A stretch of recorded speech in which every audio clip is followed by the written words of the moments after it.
भाव को देखते हैं। अगर आपकी कुंडली का छठा भाव खाली है तो आपको पता है कि छठा भाव, आठवां भाव और 12वां भाव जो होते हैं कुंडली के, ये D1 चार्ट है, आप इस बात को नोट कर लीजिए।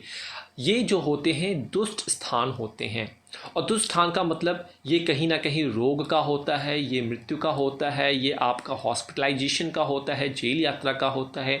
अगर इस भाव में कोई प्लैनेट नहीं है तो घबराने की कोई आवश्यकता नहीं है, आप स्माइल कीजिए, बहुत अच्छी बात है। क्यों, देखते हैं। अगर आपके छठे भाव में कोई प्लैनेट नहीं है तो देखिए, छठा भाव जैसा कि मैंने बताया है कि जो 6th हाउस जो होता है कुंडली का, किसको रिप्रेजेंट करता है? ये जितने भी लीगल मैटर्स होते हैं, लीगल ट्रबल्स होते हैं। कैसे कैसे लीगल ट्रबल्स होते हैं? लाइक कोर्ट कचहरी के मामले हो गए, आपकी हेल्थ इश्यूज़ के मामले हो गए, पुलिस केस हो गए, पुलिस के चक्करों में पड़ना होता है, ये कहीं ना कहीं यहीं से आते हैं। कहीं ना कहीं ये हमारे एनिमी जो होते हैं, दुश्मन होते हैं, उनका भी भाव होता है। कहीं ना कहीं ये हमारे कंपटीशन, आप गवर्नमेंट जॉब की तैयारी करें, वो भी तो हमारे दुश्मनी हैं, क्योंकि उनको बीट करके ही तो हमें आगे जाना है। साथ ही साथ ये हमारी हेल्थ के भी भाव होता है। हमारी इलनेस होती है, हमारी हेल्थ कितनी कैसी ख़राब होगी, कितनी बार हमें हॉस्पिटल के चक्कर लगाने पड़ेंगे, कितनी बार हमें डॉक्टरों से कंसल्ट करना पड़ेगा, वो सारा का सारा छठे भाव से देखा जाता है। और यही भाव जो होता है ये हमारी स्किन को रिप्रेजेंट करता है, और हमारी जो इम्बैलेंसेस ऑफ हार्मोनल एक्टिविटीज़ होती हैं उसको भी यही भाव रिप्रेजेंट करता है। तो अगर आपकी कुंडली का ये भाव खाली है, कोई प्लैनेट नहीं है, ये एक उपवाद है और ये एक तरीके का यहाँ पे एक्सेप्शन है, इस बात को आप लेकर चलिए। अगर ये घर खाली है तो आप स्माइल कीजिए, आपको घबराने की आवश्यकता नहीं है, क्योंकि इस केस में आपको लीगल ट्रबल्स में नहीं पड़ेंगे, आपको अपने एनिमी से प्रॉब्लम नहीं आएगी ज़िंदगी में, हेल्थ आपकी अच्छी रहेगी, और आपको पर्टिकुलरली बार बार हॉस्पिटल में नहीं जाना पड़ेगा और डॉक्टरों से सलाह नहीं लेनी पड़ेगी। तो ये सिंपल उपाय है। तो इसके लिए क्या उपाय बताएं आपको? अगर नहीं है तो खुशी की बात है, चलिए।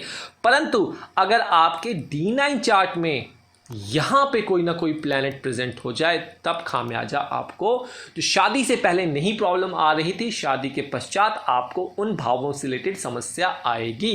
तो अब उपाय क्या करने हैं यहाँ पे? क्योंकि काल पुरुष कुंडली में अगर हम बात करें, छठा भाव यहाँ पे वर्गो पड़ता है, बुध पड़ता है, तो आपको बुध का उपाय करना है। हरा चारा बुधवार के दिन आपको गाय को डालना है। साथ ही साथ छठे घर को जगाने के लिए, इसकी प्रॉब्लम को दूर करने के लिए आपको राहु का उपाय करना चाहिए। आपको अपने जन्म दिवस पे, जब भी आपका जन्म दिवस आए, हर वर्ष मंदिर में जाएं, काले और नीले कपड़े चढ़ाएं।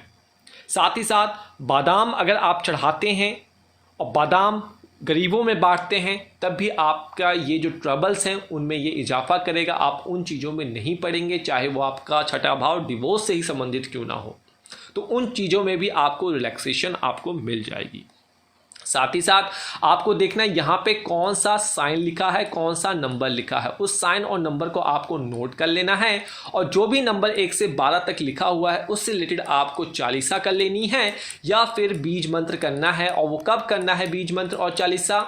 दोनों में से कोई एक कर लीजिए, जब इनकी दशा अंतरदशा आए और जब भी इनका दिन हो उस दिन आपको करना है। ये कहाँ से मिलेगा? आप हमारी ऐप से या फिर हमारी वेबसाइट से ये फ्री ऑफ कॉस्ट में देख सकते हैं। साथ ही साथ आप हमसे ट्विटर पे, इंस्टाग्राम और फेसबुक पे जुड़ सकते हैं। 15 से 25 दिनों पे कोशिश की जाती है आपके क्वेश्चनों का जवाब आपको वहाँ से दिया जाए, परंतु आपको पेशेंस बना के रखना है और मर्यादा का पालन करना है। तो आज बस इतना ही, फिर मिलते हैं, साथ में भाव की बात करेंगे अगली वीडियो में। तब तक के लिए नमस्कार और जय माता दी।